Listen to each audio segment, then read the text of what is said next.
ఉమ్మడి నల్గొండ జిల్లాలో అనధికార లేఅవుట్లను క్రమబద్ధీకరించేందుకు అధికార యంత్రాంగం కసరత్తు ప్రారంభించింది. వచ్చే 3 నెలల్లో ఈ ప్రక్రియను పూర్తి చేయడం ద్వారా ప్రభుత్వానికి పెద్ద మొత్తంలో ఆదాయం సమకూర్చుకునే పనిలో పడింది. దీంతో ఉమ్మడి జిల్లా వ్యాప్తంగా రెగ్యులరైజేషన్ కోసం 4 ఏళ్లుగా ఎదురుచూస్తున్న లక్షల మంది ప్రజల దరఖాస్తులకు మోక్షం లభించనుంది.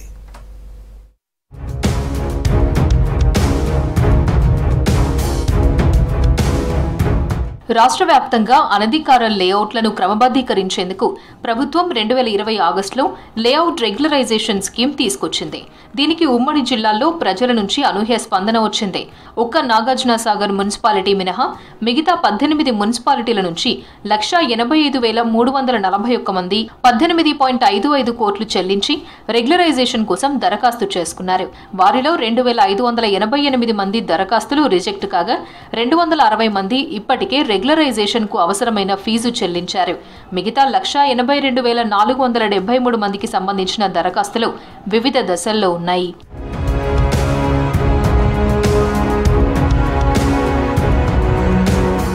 మరోవైపు గ్రామ పంచాయతీల్లోనూ చేసిన అనధికార లేఅవుట్లలో ప్లాట్లను కొనుగోలు చేసిన ప్రజలు మరో 1,00,000 మందికి పైగా ఎల్ఆర్ఎస్ కింద దరఖాస్తు చేసుకున్నారు.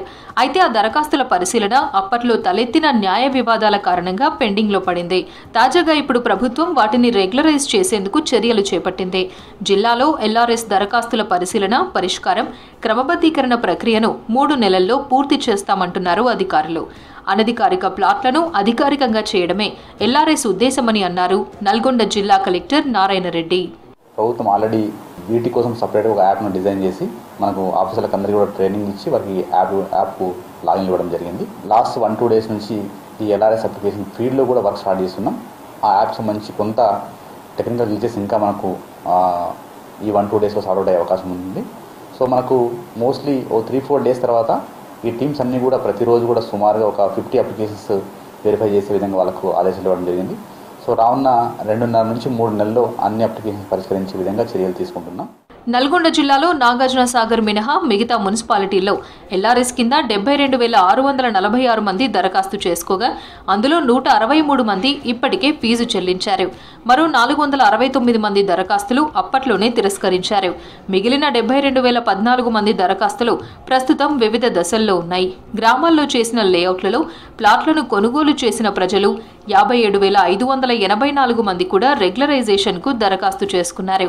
ఇప్పటికే పరిశీలించిన వాటిలో సరిపడా డాక్యుమెంట్లు లేనివి, డాక్యుమెంట్స్ అప్లోడ్ చేయాల్సినవి, రెగ్యులరైజేషన్ కు అన్ని అనుకూలంగా ఉండి ఫీజు చెల్లించాల్సినవి ఉన్నాయి.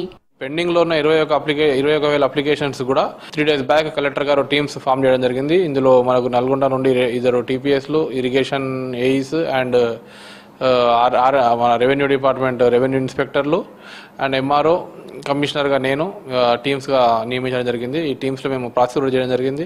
దాదాపు ఎవ్రీ వీక్ ఒక 100 నుండి 500 అప్లికేషన్స్ టార్గెట్ ఇవ్వడం జరిగింది. ఈరోజు ఒక 60 అప్లికేషన్స్ మనము ఫీల్డ్ వెరిఫికేషన్ చేసి ప్రాసెస్ చేయడం జరిగింది. సూర్యాపేట జిల్లాలో 58,650 దరఖాస్తులు రాగా 97 మంది రెగ్యులరైజేషన్ కోసం ఇప్పటికే ఫీజు చెల్లించారు.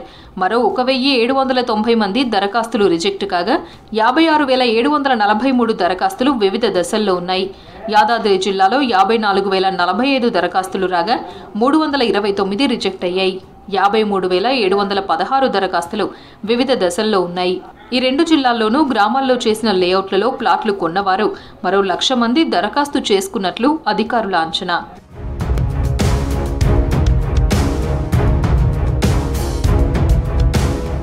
ఆన్లైన్లో డాక్యుమెంట్ అప్లోడ్ చేసేటప్పుడు ప్రభుత్వ భూములు, తప్పుడు పత్రాలను అప్లోడ్ చేస్తే కఠిన చర్యలు తప్పవని హెచ్చరించారు జిల్లా కలెక్టర్. ఎల్ఆర్ఎస్ ప్రక్రియ కోసం ఒక కాల్ సెంటర్ని కూడా పెట్టినట్లు తెలిపారు.